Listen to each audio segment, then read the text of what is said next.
The dining room glowed under the soft chandelier light, a fragile warmth that couldn't mask the chill in the air.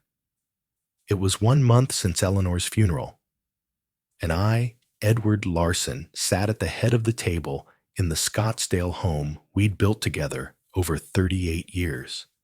The roast lamb I'd prepared for this memorial dinner grew cold untouched as the silence stretched like a taut wire.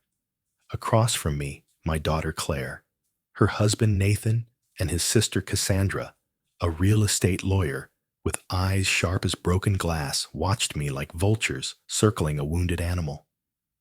Eleanor's gone. Edward Nathan said, his voice slicing through the quiet with the precision of a winter wind. Grieve, pack your bags, and don't come back. This house belongs to us now. His words landed like hammer blows, each one calculated to wound. Claire, my only child, who once curled into my lap during desert storms, nodded with a smile that held no warmth, her fingers twisting her wedding ring like it burned her skin. Cassandra leaned forward, her manicured nails tapping the table like a predator's claws. We've already got buyers lined up, Edward. This place is a gold mine. You don't deserve a relic for an old man rattling around alone. Her lips curled into a smirk as if she'd already cashed the check. Claire's signed the power of attorney. I'll handle the sale. You'll be out by next week. The fork trembled in my hand as betrayal carved through my chest. 38 years of marriage, 25 years of mortgage payments, every birthday candle Claire ever blew out in this dining room, reduced to a transaction. I looked to my daughter searching for the girl who'd once cried over a broken bird's wing. But Claire's eyes, Eleanor's eyes stared through me like I was already a ghost. Claire, I said, my voice cracking like dry desert earth. Is this what you want? She shifted in her seat, avoiding my gaze, her silence louder than any confession. Then Cassandra's voice cut in sharp and venomous. Let's be practical, Edward. You're 67. You don't need this sprawling house. We've found a lovely assisted living facility in Tempe, much more appropriate for your situation. Appropriate. The word tasted like ash. But then came the twist that stole my breath. Cassandra slid a document across the table, a property transfer agreement, with my signature already on it. We've taken care of the paperwork, she said, her tone dripping with false sympathy. The house is already under a new mortgage. You just need to sign off on the final transfer. I stared at the signature, my name, but not my hand. A forgery, blatant and illegal, orchestrated while I was drowning in grief. They hadn't just betrayed me. They'd violated the sanctity of my home, my life, my Eleanor's memory. In America, a man's home is his castle, and they'd stormed mine with lies and ink. Something inside me didn't break. It crystallized, hardening into something colder, sharper, more purposeful. I see, I said, standing slowly, my legs steadier than they'd been in weeks. I'll need some time to consider this. Nathan's smug chuckle followed me as I walked to the hallway, pulling on my jacket. Smart choice, Edward, he called. We'll help you pack tomorrow. The front door closed behind me with a soft click that echoed through my chest. The Arizona evening bit at my face, but as I stood on my porch, looking back at windows glowing with false warmth, I didn't feel the cold. My house, my life, my family, former family. I walked to my car, each step deliberate, measured. I wasn't going to pack. I was going to the bank. And as I drove into the night, a plan began to take shape in the space where my heart used to be. The desert night wrapped around my car as I drove away from the house, the glow of its windows fading in the rearview mirror like a dying star. This was no mere house. It was the heart of my life with Eleanor, a sanctuary built brick by brick over 38 years. Every corner held her laughter, the kitchen where she'd burned her first Thanksgiving turkey, the living room where Claire blew out her birthday candles, the rose garden where Eleanor's hands coaxed life from stubborn soil. I'd thought it was our legacy, but tonight it felt like a tomb for my trust. In the quiet of my car, memories flooded back, sharp and unyielding. I'd spent $120,000 on Claire's college education, every textbook and dorm fee paid with pride as I watched her walk across the university stage in May 2010. "You're worth every penny, sweetheart," I'd told her as she hugged me, tears streaming down her face. "I'll take care of you and Mom when you're older, Dad. I swear it." Her words echoed now hollow as a cracked bell. Family takes care of family, or so I'd believed. 5 years later, Claire and Nathan came to me, desperate, their credit too weak for a mortgage. I wrote a check for $80,000 to secure their dream home, my signature steady, as I co-signed their loan. "We'll pay you back." Dad, Claire had promised, her eyes red from crying. Nathan's nod was thin, his gratitude a poorly rehearsed act. Then there was their wedding, $30,000 for a country club, reception flowers, and a photographer who captured every moment of Claire whispering, "Thank you, Dad, for making this perfect." Eleanor, already frail with the illness that would claim her, had insisted on the expense. "She's our only daughter, Edward. Let's give her a day to remember." And Nathan started up a construction company that bled $50,000 of my savings when it collapsed under his reckless ambition. Smaller loans followed: $10,000 for a car, $5,000 for medical bills, $15,000 when Nathan's gambling debt surfaced.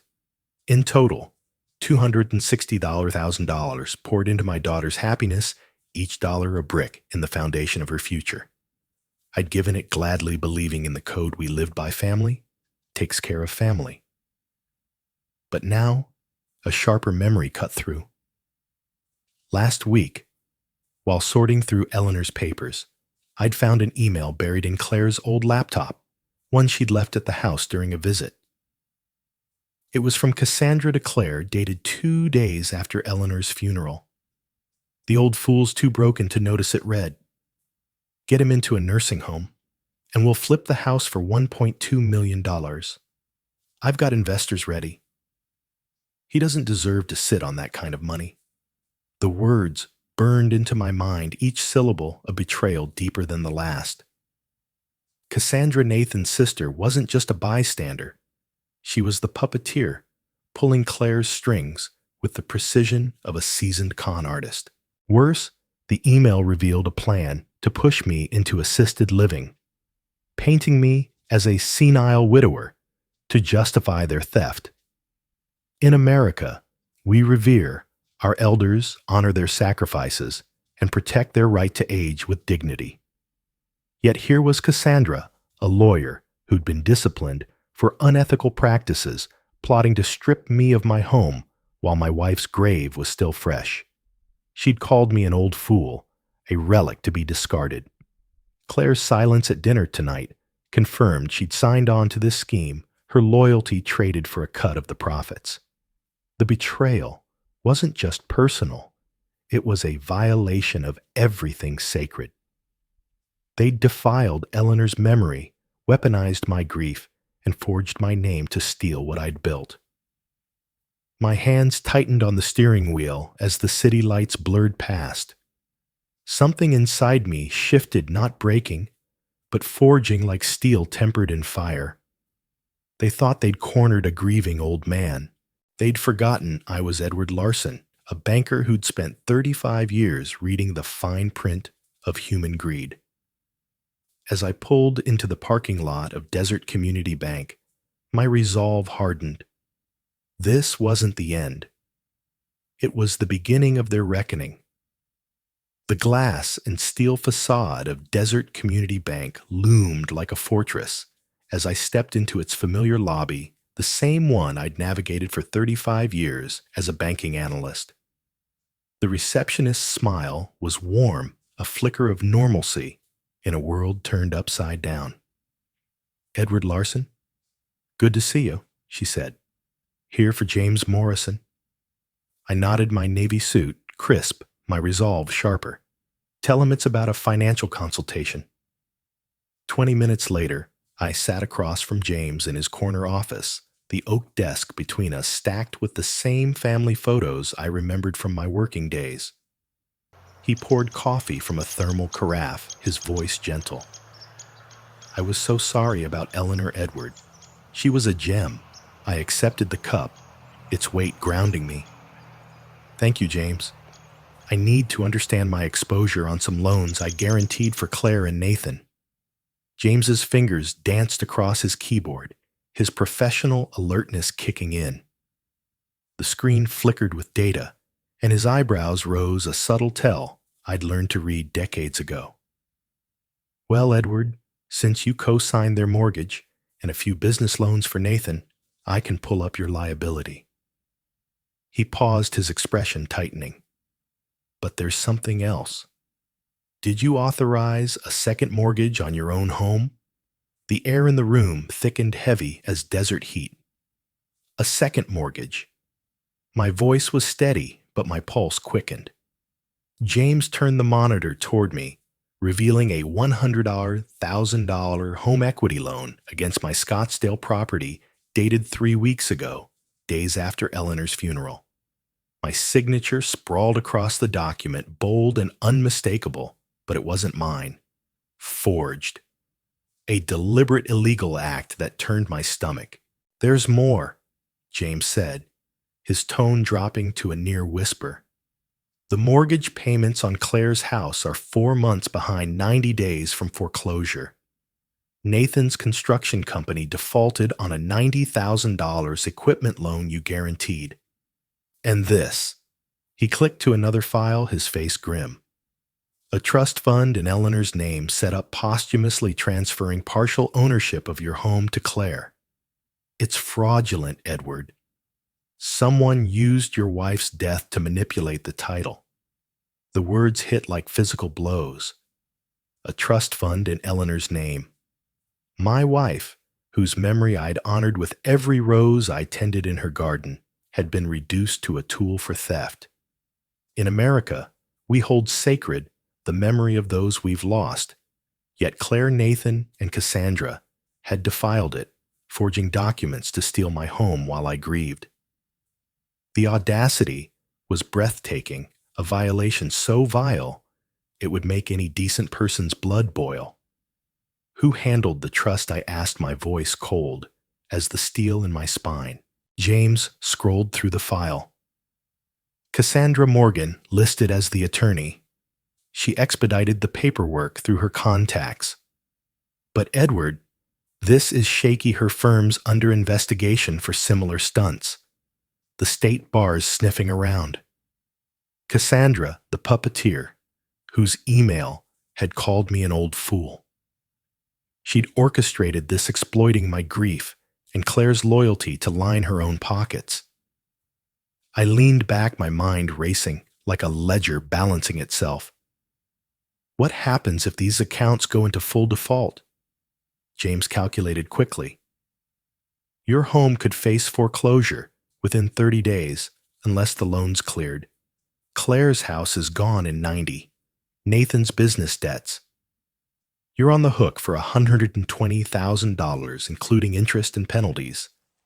The numbers were a noose tightening around my life's work. But they weren't the only ones exposed. Another twist surfaced as James printed the records. Cassandra's been sloppy, he said, handing me a transaction log. She tried to list your house for sale last week, $1.2 million, with an open house scheduled for tomorrow. No listing agent, just her name on the paperwork. She's moving fast, Edward, and she's not expecting you to fight back. An open house. My home, where Eleanor and I had raised Claire, where we danced to old jazz records in the living room, was being paraded before strangers while I sat at its table. The betrayal wasn't just financial. It was a desecration of everything I'd built a middle finger to the American dream of home and family. My hands clenched the coffee cup, the porcelain warm against the ice forming in my chest. I need copies of everything I said standing. And James, if I pursue legal action, can you provide a full liability report? He nodded, his eyes sharp with understanding. Anything you need, Edward. This is personal now. As I walked back to my car, the Arizona sun burned bright, promising a day as merciless as my resolve. They thought they'd buried me in grief and paperwork. They'd forgotten that Edward Larson didn't just read ledgers, he wrote them. And this ledger was about to balance in ways they couldn't imagine. The morning sun slanted across my desk, dust motes dancing in its rays, like secrets waiting to be uncovered. In my study, surrounded by Eleanor's rose garden, blooming fiercely beyond the window, I spread out the documents James had provided: loan agreements, default notices, and the fraudulent trust fund bearing my forged signature. 35 years as a banking analyst had taught me to read between the lines of greed, and this ledger told a story uglier than I'd imagined. Claire, Nathan, and Cassandra hadn't just betrayed me. They'd built a house of cards on my life's work, and I was about to pull the foundation out from under them. I opened my laptop, my fingers steady as I logged into the credit monitoring service I'd maintained for years. The data painted a grim picture. Claire and Nathan's mortgage, 4 months delinquent, teetered on the edge of foreclosure.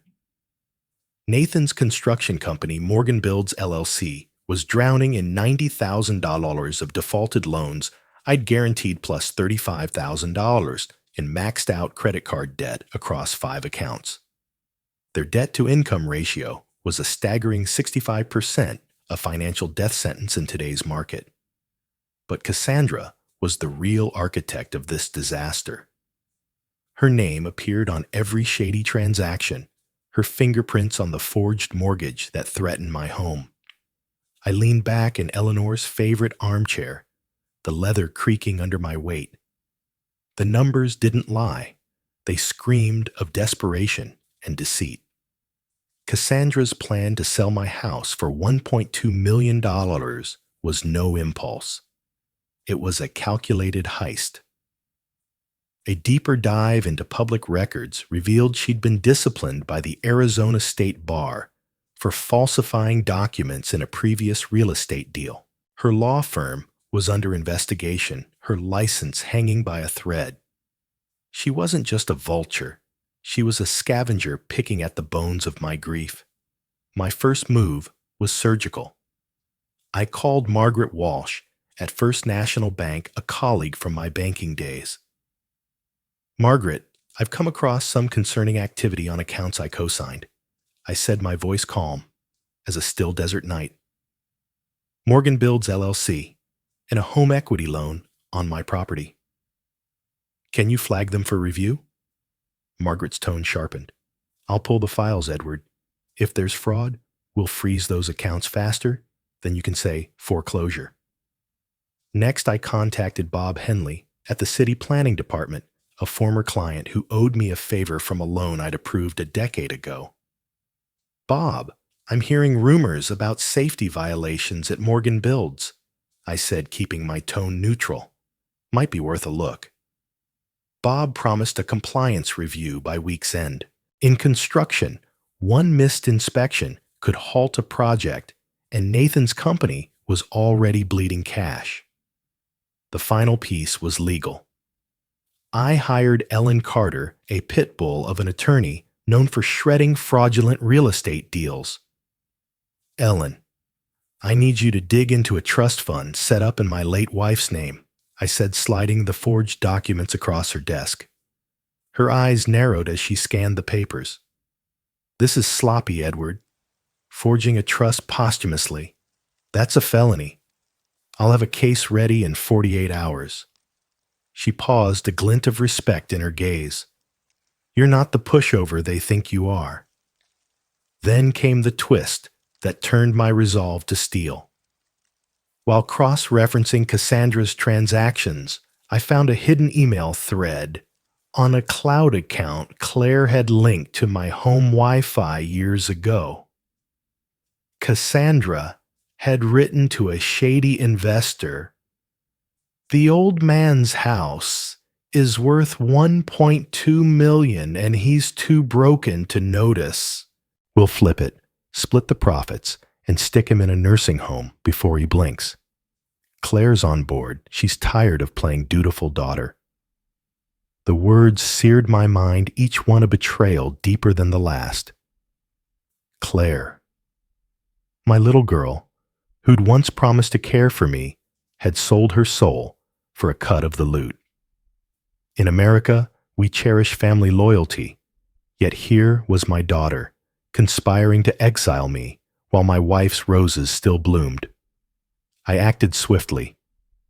I filed a fraud report with the bank, triggering an immediate investigation into the $100,000 home equity loan.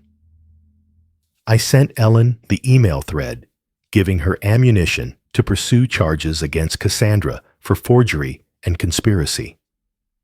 And I tipped off a contact at the Arizona State Bar, ensuring Cassandra's disciplinary hearing was expedited. Each move was a brick in the wall. I was building a wall to protect my home and bury their schemes. As I closed my laptop, the desert evening painted the sky in crimson and gold unforgiving as the justice taking shape in my mind. They'd mistaken my grief for weakness, my generosity for stupidity. But Edward Larson didn't just balance ledgers, he rewrote them. And this ledger was about to close with a debt they couldn't repay. The doorbell rang at dusk, a hesitant chime that echoed through the quiet of my Scottsdale home. Through the front window, I saw them, Claire, Nathan, and Cassandra, standing on my porch like thieves caught in a spotlight. Claire clutched Nathan's arm, her face pale and tear-streaked. Nathan's shoulders slumped, his usual bravado replaced by the weight of defeat. Cassandra, ever the predator, stood tall, but her eyes darted nervously, betraying the cracks in her armor. I adjusted my tie in the hallway mirror, savoring the moment. Timing in banking and revenge was everything. I opened the door, my expression as unyielding as the desert stone. "Claire, Nathan, Cassandra," I said, stepping aside without warmth. "Come in." They shuffled into the living room, where Eleanor's empty armchair sat beside mine, a silent witness to their betrayal. I took my seat, gesturing for them to sit on the couch. They perched on its edge like debtors facing a loan officer with no mercy left to give. "We need to talk, Dad." Claire began, her voice trembling like a leaf in a storm. "We're in serious trouble. The house, our mortgage, it's all falling apart." Nathan nodded, his jaw tight, while Cassandra cut in, her tone sharp as ever. "Let's cut to the chase, Edward. Sign the transfer papers for this house, and we'll clear your name from our debts. It's the least you can do for family. The least I could do." The audacity of it burned like acid. Interesting choice of words. I said, my voice calm, but laced with steel. "Considering you forged my signature to mortgage this house for $100,000. Considering you set up a fraudulent trust in Eleanor's name to steal it." Their faces froze the air in the room, thickening like a gathering storm. Claire's eyes widened, but Cassandra leaned forward, defiant. "You can't prove that, old man. Be careful what you accuse us of." I stood, slowly walking to my desk, where a manila folder weighted thick with evidence. "Oh, I can prove it," I said, spreading the documents across the coffee table like a dealer revealing a winning hand. "Loan agreements, default notices, the forged trust fund, and printouts of Cassandra's emails, each one a nail in their coffin. You thought you could bury a grieving widower in paperwork and lies. You forgot who I was, a banker who reads between the lines of betrayal. Nathan's face flushed with panic. Edward, this was a misunderstanding. We were desperate trying to save our home. I cut him off, my voice slicing through his excuses. Desperate enough to sell my home behind my back, Cassandra scheduled an open house, invited strangers to parade through Eleanor's garden while I grieved. And you, Claire, signed off on it. I turned to my daughter, searching her face for the girl I'd raised. She looked away, tears spilling down her cheeks. Cassandra's composure cracked her voice, rising. You're twisting this, Edward. We were protecting our future. You're sitting on a fortune you don't need. Her arrogance was breathtaking, but I was ready for the knockout blow. Protecting your future? I said, pulling out a final document, a notice from the Arizona State Bar. This morning, Cassandra, your law license was revoked for document fraud. The investigation I triggered found your fingerprints on 3 other forged deals. You're facing felony charges. The room fell silent save for Claire's stifled sob. Nathan stared at the floor, his hands trembling.